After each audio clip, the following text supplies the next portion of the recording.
A lot of the people that are forced into the sex trafficking are underage, and according to the University of Illinois, it is estimated between 16,000 and 25,000 women and girls are forced into this trade.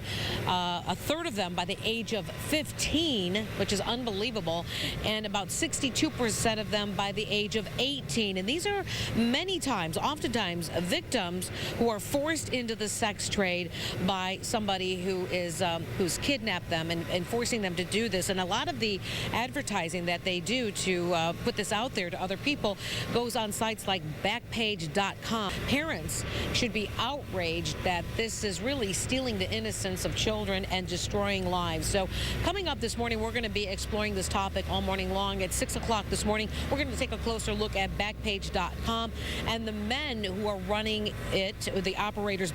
At 7 a.m., we're going to explain that this isn't just a problem coming from other countries into the United States. This is happening in our own backyard to our own girls here in the Chicago area. We're going to speak with a private investigator who tracks down those victims and has even saved them from where they were locked in basements. Joining me live right now is Andrew Holmes, now launching the new non-for-profit, and the name of your non-for-profit helping children who are victims of this is called?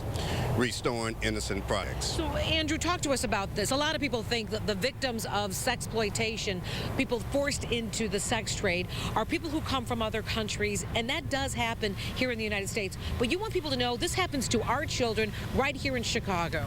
Yeah, this happens right here in Chicago, you know, to our high school students who are walking to school, even grammar school kids who are walking. When you read about vans pulling up, attempted abduction, this is possibly human trafficking, or either a young kid go to a party and being drugged.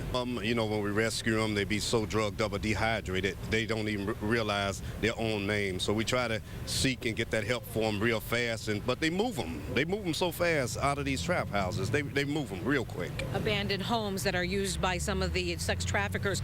Joining me also right now this morning, and we can't show you her face, but we want to hear her story. She is a mother of one young, you can't tell us your name, but you want people to know what happened to your daughter. Well, one evening, my daughter went to a party, and I woke up the next morning. She never came home, and I called her phone. She didn't answer, and I called Carlos and Andrew Holmes, and they came and they took the case, and they got her home in one day. Where was she, and how long was she? What had happened to her? She was beaten. She was they kept her in the basement. They starved her. They didn't feed her or nothing. She was forced into performing sex? Having sex with men, and they just treated her bad. And quickly, what do you want parents to know? I want parents to know to stay close to your child, because it can happen to you.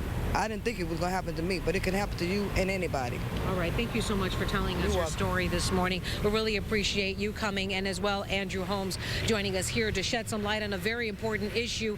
Backpage.com is the site that Senator Kirk and Anita Alvarez are really targeting, because that's where a lot of the advertisements go on, according to them. And we have reached out to them. We've not heard from them, but coming up in our next hour, you're going to hear from Anita Alvarez, the state's attorney herself.